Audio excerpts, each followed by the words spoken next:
Hi മക്കളെ, it's me Anu. 1 month മുന്നേ happy Christmas പറയാനല്ല ഞാൻ ഇവിടെ നിൽക്കുന്നത്, നിങ്ങൾക്കറിയാം. It's happy exam days with Eduport. നമ്മുടെ ക്രിസ്മസ് എക്സാം ആയിട്ടുണ്ട്. വളരെ കുറച്ച് ദിവസങ്ങൾ മാത്രമേ നമുക്കിനി ഉള്ളൂ അല്ലേ? സത്യം പറഞ്ഞു കഴിഞ്ഞാൽ ഒരു 20 ദിവസം മാത്രമേ നമുക്കിനി ഉണ്ടാവുള്ളൂ. നമുക്ക് പ്രിപ്പയർ ചെയ്യണ്ടേ? നമ്മുടെ ഓണം എക്സാം നമ്മൾ അടിച്ചു പൊളിച്ചതുപോലെ നമുക്ക് ക്രിസ്മസ് എക്സാമിന് ഫുൾ മാർക്സ് വാങ്ങിക്കണം, എന്നാലല്ലേ ഫൈനൽ എക്സാം ഉഷാറാവുള്ളൂ. അപ്പൊ എന്തൊക്കെ പഠിക്കണം, എത്ര ചാപ്റ്റേഴ്സ് വരെ ഉണ്ടാവും, ഇങ്ങനെയുള്ള ഒരുപാട് കൺഫ്യൂഷൻസ് നിങ്ങളുടെ മൈൻഡിൽ ഇപ്പോഴും ഉണ്ടാവും. പ്രത്യേകിച്ച് ഇംപ്രൂവ്മെന്റിന്റെ റിസൾട്ടും കാര്യങ്ങളൊക്കെ വന്ന് നിൽക്കുന്ന ഒരു സമയമായതുകൊണ്ട് നിങ്ങൾ ഒരു റീഫ്രഷിങ് മൂഡിലായിരിക്കും അല്ലേ? അപ്പൊ നമുക്ക് നോക്കിയാലോ ഏതൊക്കെ സബ്ജക്റ്റിൽ എന്തൊക്കെ ചാപ്റ്റേഴ്സ് നമുക്ക് പഠിക്കണം എന്നുള്ളത്. നമുക്ക് ഐശ്വര്യമായിട്ട് നമ്മുടെ ലിബാൻ സാറിന്റെ അക്കൗണ്ടൻസി വെച്ച് നോക്കാം. അക്കൗണ്ടൻസിയിൽ എത്ര ചാപ്റ്റർ ഉണ്ട്?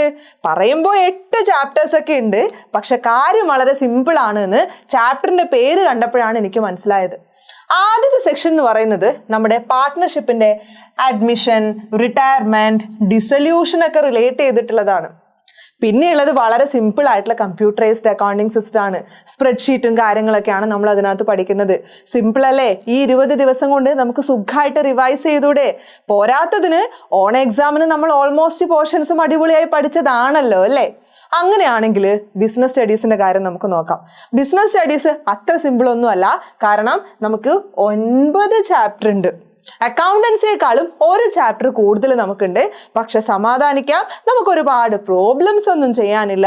നമുക്ക് തിയറീസ് മാത്രമേ ഉള്ളൂ അല്ലേ? നമ്മുടെ മാനേജ്മെന്റ് ഫങ്ഷൻസ് ആയിട്ടുള്ള പ്ലാനിങ് തൊട്ട് കൺട്രോളിങ് വരെ നമ്മൾ നന്നായിട്ട് പഠിച്ചേ പറ്റുള്ളൂ.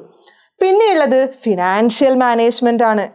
എല്ലാ ചാപ്റ്റേഴ്സിനേക്കാളും നിങ്ങൾക്ക് വളരെ കുറച്ച് ടഫായിട്ട് തോന്നുക നമ്മുടെ ഫിനാൻഷ്യൽ മാനേജ്മെന്റ് ആണ്. കാരണം ഈ ചാപ്റ്റേഴ്സ് ഒന്നുമായിട്ട് അതിന് യാതൊരു ബന്ധവുമില്ല.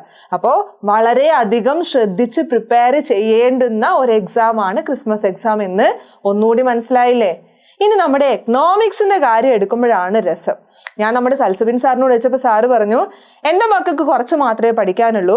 കാരണം നമ്മുടെ മൈക്രോ എക്കണോമിക്സിൽ നിന്ന് 5 ചാപ്റ്ററും മാക്രോ എക്കണോമിക്സിൽ നിന്ന് വെറും 4 ചാപ്റ്ററുമാണ് അവർക്ക് പഠിക്കാനുള്ളത്.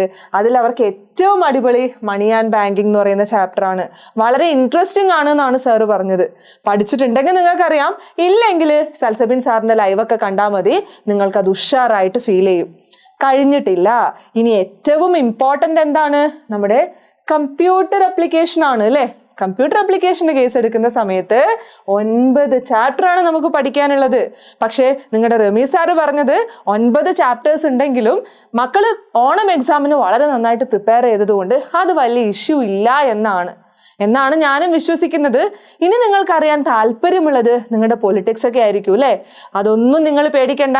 നിങ്ങളുടെ ബാക്കി സബ്ജക്റ്റ് ഹ്യൂമാനിറ്റീസിൻ്റെതായാലും ഒക്കെ നാളെ നമ്മുടെ ചാനലിൽ ഇതുപോലെ എന്തൊക്കെ ചാപ്റ്റേഴ്സ് ഉണ്ടെന്നൊക്കെ സെറ്റായിട്ട് വരുന്നുണ്ട്. അതൊന്നും നിങ്ങൾ ടെൻഷൻ അടിക്കണ്ട. ഇപ്പം നമ്മുടെ കൊമേഴ്സ് സ്റ്റുഡൻസിൻ്റെ accountancy, business, economics and computer അപ്ലിക്കേഷൻ്റെ ഡൗട്ട്സ് ഒക്കെ ക്ലിയർ ആയിട്ടുണ്ടല്ലോ. ഇത്രയും ചാപ്റ്റർ നമ്മൾ വളരെ നന്നായിട്ട് പഠിക്കുന്നു. ക്രിസ്മസ് എക്സാം നമ്മൾ അടിപൊളിയാക്കുന്നു. നിങ്ങൾക്കൊരു കിഡിലൻ സ്റ്റഡി പ്ലാൻ ആവശ്യമില്ലേ? എല്ലാ ദിവസവും ലൈവ് ആവശ്യമില്ലേ?